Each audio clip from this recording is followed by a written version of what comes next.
Ela existe porque tem medo de alguma coisa. Ou medo de não atingir, ou medo de não manter, ou medo de perder, ou medo de não conquistar. Tem um medo. Me parece que o que tu está falando tem muito a ver também com seguir a empolgação, né? E claro que, naturalmente, a mente vai gerar expectativas. Então o teu exemplo é muito legal para mostrar que quando a gente começa a reconhecer mais outras possibilidades, de estar mais claro, mais consciente agora, isso que tu está dizendo aí começa a aflorar. A gente entra no espaço de seguir a empolgação mais do que se defender pelo medo. Perfeito. E a empolgação é uma trilha desconhecida, porque ela te puxa e ela vai te levando para espaços que tu nunca imaginou. Não tem mais planejamento. E vira missão, né? Vai dando uma proatividade. Isso aí vira propósito. Então, a empolgação, claro, e aí vai vir. De vez em quando vai ter altos e baixos, tem dias que a gente vai estar triste, não é? Tem dias que a gente vai criar um monte de... As emoções, elas continuam borbulhando, mas tem uma coisa que fica aí, que é o ver de que no fundo está tudo bem.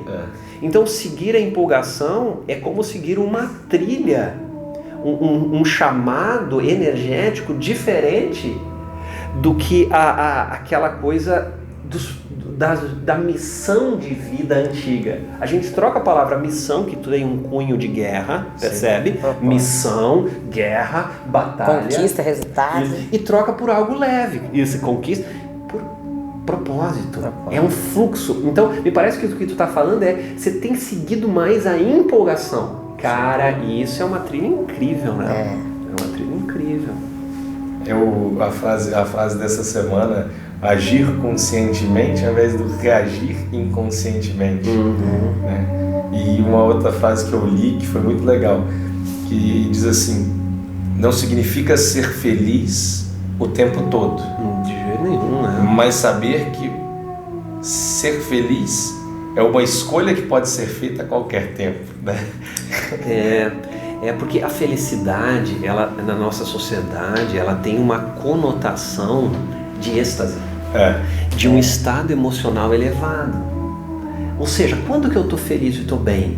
Quando tem uma êxtase, adrenalina, a expectativa foi atingida. Essa felicidade é a felicidade mais fajuta, é a felicidade da conquista e da mente, né?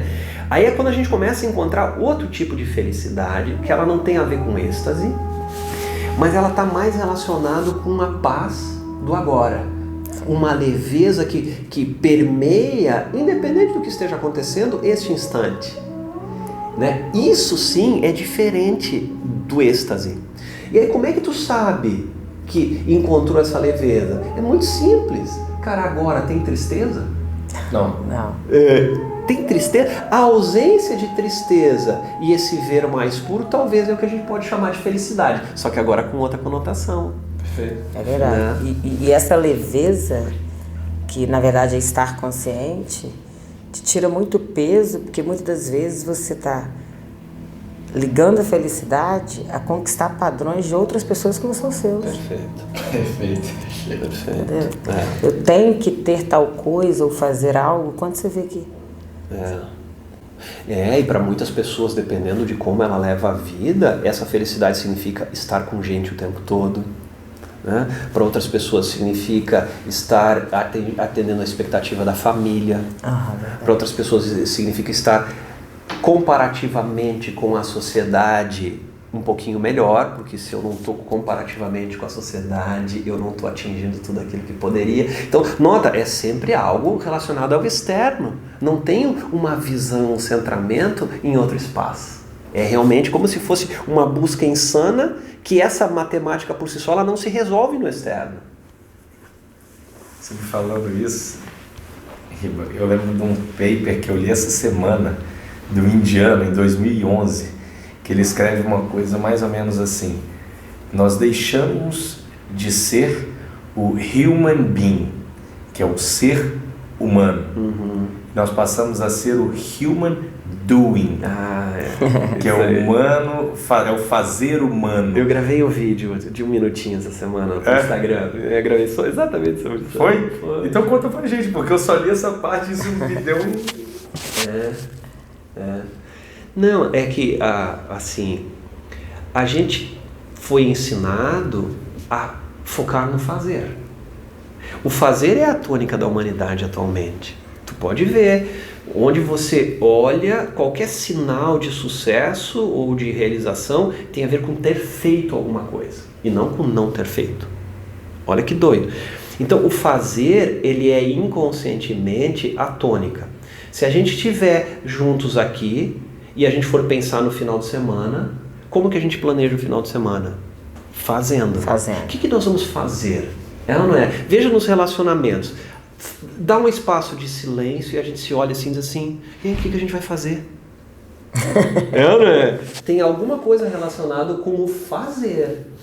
Então nós nos tornamos humanos fazedores. Isso. Né? E a essência e o ser que é puro e é completo agora, acaba deixando de lado. Aí eu fiz um vídeo rapidinho falando sobre isso, né? Que veja se não tem um anseio pelo fazer. Por exemplo, chegou em casa, parou um pouquinho, deu aquele momento de silêncio. Cara, nesse momento de silêncio, tá, às vezes 2 segundos, vai pegar o controle remoto, vai ligar a televisão, ou vai pegar o telefone celular. Ou seja, o fazer, as ações, elas estão sempre preenchendo o vazio. E aí quando tu começa a investigar, tu vai ver que o fazer é apenas uma fuga por causa do medo do vazio.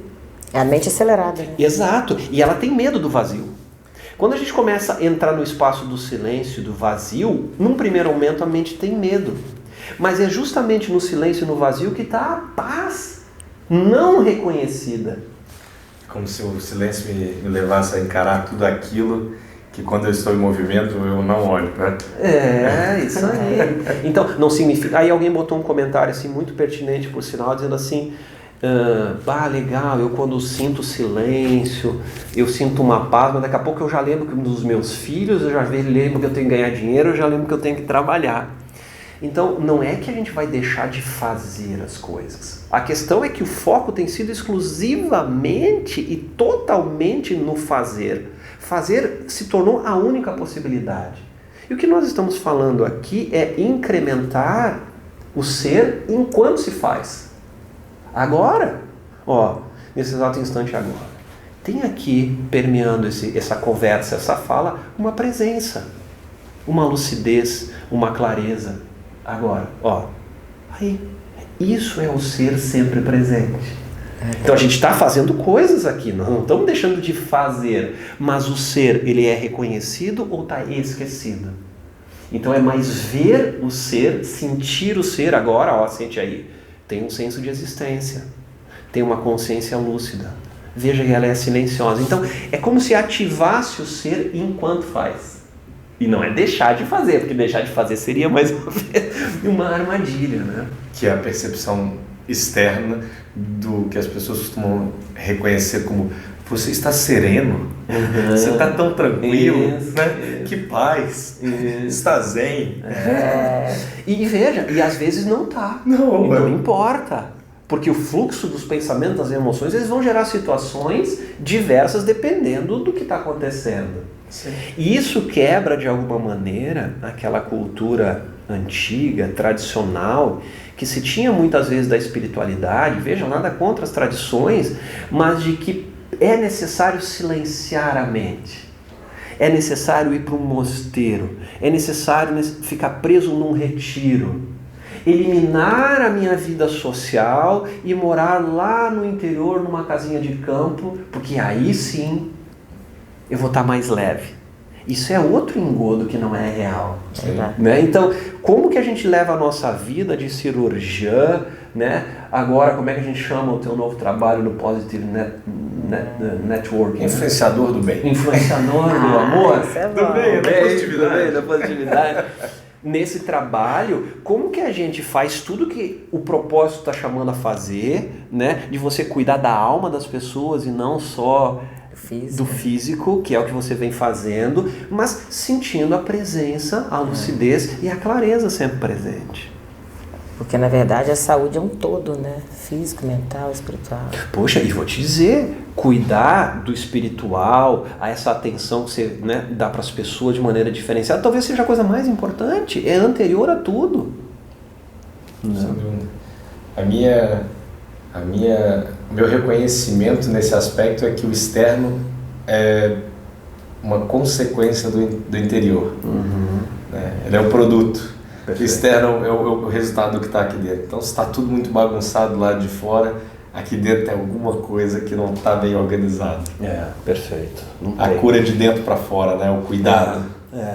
Isso. Então, o convite é sempre, olha para dentro, sente. E no fundo não é nem dentro, né? A gente aos poucos vai vendo que tá tudo junto, né? Mas o convite básico inicial é isso. Vamos começar, ao invés de ficar única e exclusivamente gastando energia fora, na mente, nos pensamentos, deposita um pouquinho o conhecer consciente na presença, na lucidez.